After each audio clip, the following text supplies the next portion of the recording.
গত ২৮ জুলাই আমাদের সময় পত্রিকার চতুর্থ পৃষ্ঠায় জনাব মারুফ মল্লিক কর্তৃক জামায়াতের গুপ্ত রাজনীতির সত্যতা শিরোনামে একটি লেখা প্রকাশিত হয়। তো লেখায় উঠে আসে বিভিন্ন মুখরোচক গল্প।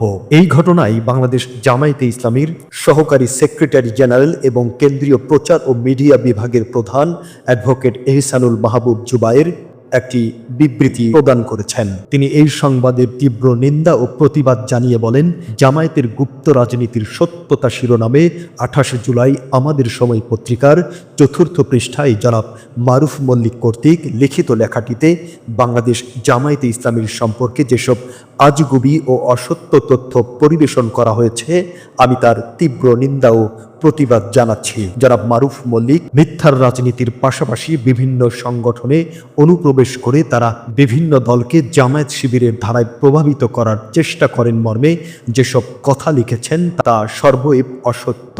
আওয়ামী লীগ, ছাত্রলীগ ও বিএনপি সহ বিভিন্ন দলে জামায়াত শিবিরের লোকদের গুপ্ত অবস্থায় থাকার যে কথা জনাব মারুফ মল্লিক লিখেছেন তার মধ্যে সত্যের লেশমাত্র নেই। তার গোটা লেখাটি কাল্পনিক তথ্য নির্ভর।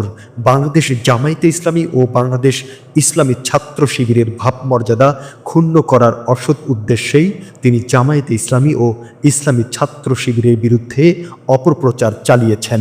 তিনি আরও বলেন, এ ব্যাপারে আমাদের সুস্পষ্ট বক্তব্য হলো, বাংলাদেশ জামায়াতে ইসলামী ও ইসলামী ছাত্র শিবির এদেশে প্রকাশ্যেই রাজনীতি করে আসছে। মিথ্যার রাজনীতি কিংবা গুপ্ত রাজনীতি বা অন্য কোনো দলে জামায়াত শিবিরের অনুপ্রবেশ করার প্রশ্নই আসে না।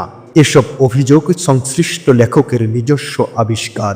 বাস্তবতার সাথে এসব অভিযোগের কোনো সম্পর্ক নেই। এভাবে অপপ্রচার চালিয়ে জামায়াতে ইসলামীর ভাবমর্যাদা ক্ষুণ্ণ করা যাবে না। তিনি বলেন, বাংলাদেশ জামায়াতে ইসলামী ও ইসলামী ছাত্র শিবিরের বিরুদ্ধে অপপ্রচার চালানো থেকে বিরত থাকার জন্য আমি জনাব মারুফ মল্লিকের প্রতি আহ্বান জানিয়ে আশা করছি যে অত্র প্রতিবাদটি আমাদের সময় পত্রিকা কর্তৃপক্ষ যথাস্থানে ছেপে সৃষ্ট বিভ্রান্তি নিরসন করবেন।